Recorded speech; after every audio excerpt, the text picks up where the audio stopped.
bombshell announcement in the world of college football. Northwestern University has fired its longtime head coach, Pat Fitzgerald, after an investigation found players had participated in widespread hazing for years, claims of forced nudity, sexualized acts.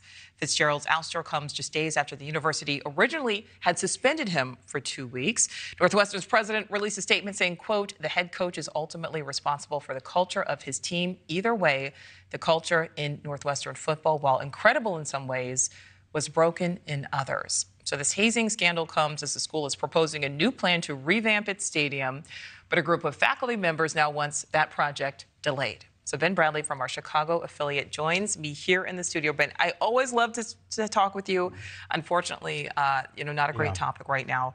So the coach has been fired. The university says there's no evidence that Pat Fitzgerald knew about this. So he wasn't fired for knowing, but he was fired because he should have known. And there are real questions about whether he knew, because of the 11 current and former football players that Northwestern's investigation found, 11 of them said that hazing did go on, and it was widely known in the program. So what is remarkable to me is that Northwestern is an excellent school. They got a business school, they got a public relations school, and they got a journalism school. And in the last week, they have failed in all three of those disciplines as it relates to this investigation. They originally tried to say, oh, in the interest of transparency, here's our report, but we're not going to tell you the type of hazing. And, oh, we're going to suspend the coach for 2 weeks, but he didn't do anything wrong. It was only after a few days that it came out, the specifics of this hazing, and all of a sudden the university president, who knew all along what was in the report, said, oh, well, now I need to fire him. And we're talking about a coach that's a former player, right? So, I mean, that's why people are saying, like, how would he not necessarily know about this? Much loved coach, the winningest coach in Northwestern football history.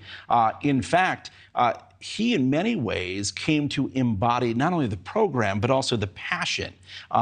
Northwestern University is viewed as the underdog in many ways in football. And they have made good runs in recent years.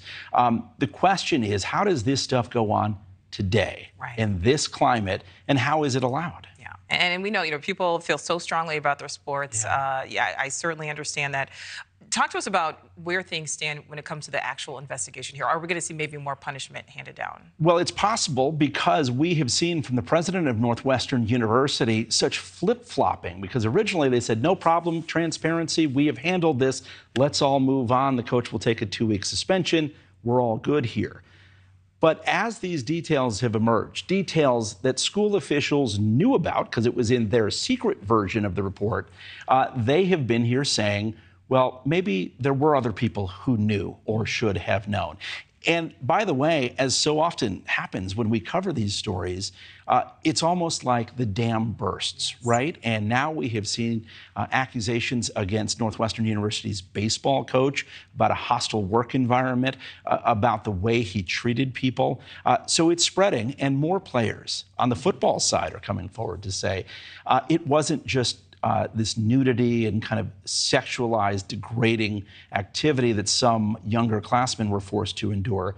But some have told us that there were actual racist acts. A Hispanic player told us at one point after he didn't perform on the football field, his teammates shaved Cinco de Mayo into the back of his hair. All right, before we let you go, Ben, let's talk about how important student journalists were in uncovering all of this. Yeah, it wasn't the big guys. It wasn't us who broke this story. It was reporters for the Daily Northwestern, the student paper. The administration, in all likelihood, would have been able to move on. A couple of days of bad coverage when they released their censored report.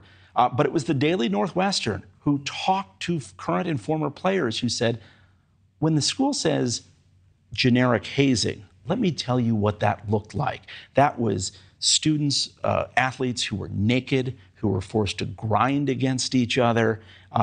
They gave specifics that I think really undermine the university president's claim that a 2-week suspension would suffice. And we certainly see what happens as a result. Ben Bradley, always great to speak with you. I hate that it's a topic like this, but excellent reporting. Thank you so much. Thank you for watching. Go to newsnationnow.com to find News Nation on your television provider. And don't forget to click the red subscribe button below to get more of News Nation's fact-driven, unbiased coverage.